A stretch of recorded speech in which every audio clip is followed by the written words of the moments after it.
नमस्कार दोस्तों, आपका हमारे चैनल पर फिर से स्वागत है। एक बार भगवान श्री राम राज्यसभा में विराज रहे थे। उसी समय विभीषण वहां पहुंचे। वे बहुत भयभीत और हड़बड़ी में लग रहे थे। सभा में प्रवेश करते ही वे कहने लगे, हे राम, मुझे बचाइए। कुंभकर्ण का बेटा मूलकासुर आफत ढा रहा है। अब लगता है न लंका बचेगी और न मेरा राजपाट।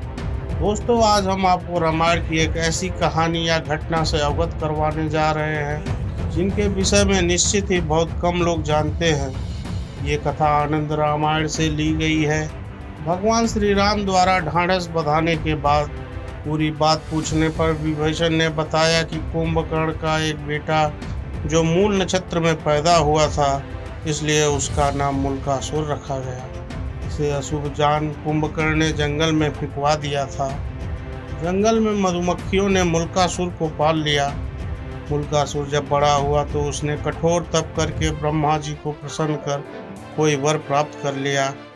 जब उसे पता चला कि आपने उसके खानदान का सफाया कर लंका जीत ली और राजपाट मुझे सौंप दिया है, तो वह गुस्साया हुआ है।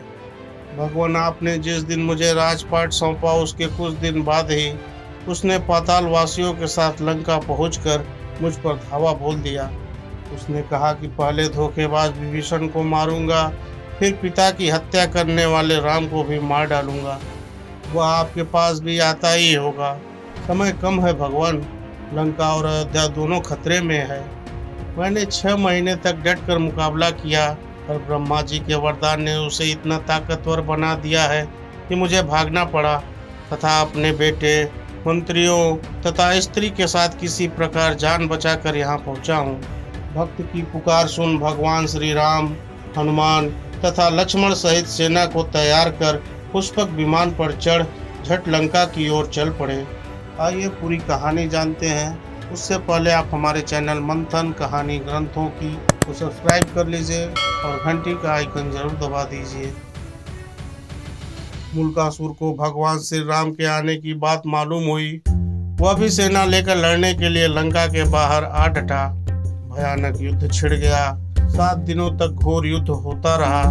मूलकासुर भगवान श्री राम की सेना पर अकेले ही भारी पड़ रहा था। हनुमान जी संजीवनी लाकर वानरों, भालुओं तथा मानुषी सेना को पुनः जीवित करते जा रहे थे, पर सब कुछ होते हुए भी युद्ध का नतीजा भगवान राम पक्ष में जाता नहीं दिख रहा था। सभी लोग चिंता में थे। तभी विभीषण ने बताया कि इस समय मूलकासुर तंत्र साधना करने गुप्त गुफा में गया है। और उसी समय ब्रह्मा जी वहां आए और भगवान से कहने लगे, रघुनंदन, मैंने मूलकासुर को स्त्री के हाथों मरने का वरदान दिया है। आपका प्रयास बेकार ही जाएगा। और हाँ, इससे संबंधित एक बात और भी है। जब इसके भाई बिरादर लंका युद्ध में मारे जा चुके थे, तो एक दिन इसने मुनियों के बीच दुखी होकर कहा, उस चंडी सीता के कारण मेरा समूचा कुल नष्ट हुआ। इस पर एक मुनि ने नाराज होकर उसे श्राप दे दिया, दुष्ट, तूने जिसे चंडी कहा है वह सीता तेरी जान लेगी। मुनि का इतना कहना था कि मूलकासुर उन्हें खा गया। तो हे राम, अब कोई दूसरा उपाय नहीं है। अब तो केवल सीता जी ही इसका वध कर सकती हैं। इतना कहकर ब्रह्मा जी चले गए। भगवान श्री राम ने हनुमान जी और गरुण को तुरंत पुष्पक विमान से सीता जी को लाने भेजा। गरुण और हनुमान जी माँ सीता के पास पहुँचे। पति के संदेश को सुनकर सीता जी तुरंत चल दी। भगवान श्री राम ने उन्हें मूलकासुर के बारे में सब कुछ बताया तो माँ सीता को गुस्सा आ गया। उनके शरीर से एक दूसरी तामसी शक्ति निकल पड़ी। यह छाया सीता चंडी के वेश में लंका की ओर बढ़ चली।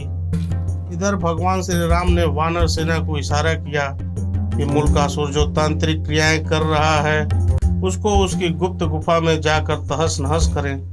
वानर गुफा के भीतर पहुंचकर उत्पात मचाने लगे तो मूलकासुर दांत किटकिटाता हुआ सब छोड़ छाड़ कर वानर सेना के पीछे दौड़ा। और युद्ध के मैदान में छाया सीता को देखकर मूलकासुर गरजा, तू कौन? अभी भाग जा, मैं औरतों से युद्ध नहीं लड़ता। छाया सीता ने भी भीषण आवाज करते हुए कहा, मैं तेरी मौत चंडी हूँ। तूने मेरा पक्ष लेने वाले मुनियों और ब्राह्मणों को खा डाला था, अब मैं तुझे मारकर उसका बदला चुकाऊंगी। इतना कहकर छाया सीता ने मुल्कासुर पर बाण चलाए। मुल्कासुर ने भी जवाब में बाण चलाए। कुछ देर तक घोर युद्ध हुआ, पर अंत में चंडिकास्त्र चलाकर छाया सीता ने मुल्कासुर का सिर धड़ से अलग कर दिया और वह लंका के दरवाजे पर जा गिरा। राक्षस सैनिक घबराकर इधर उधर भाग खड़े हुए। छाया सीता लौटकर मां सीता के शरीर में प्रवेश कर गई। मुल्कासुर से दुखी लंका की जनता ने मां सीता और भगवान राम की जय जयकार की और विभीषण ने उन्हें धन्यवाद दिया। कुछ दिनों तक लंका में रहकर भगवान श्री राम मां सीता सहित पुष्पक विमान से अयोध्या लौट आए।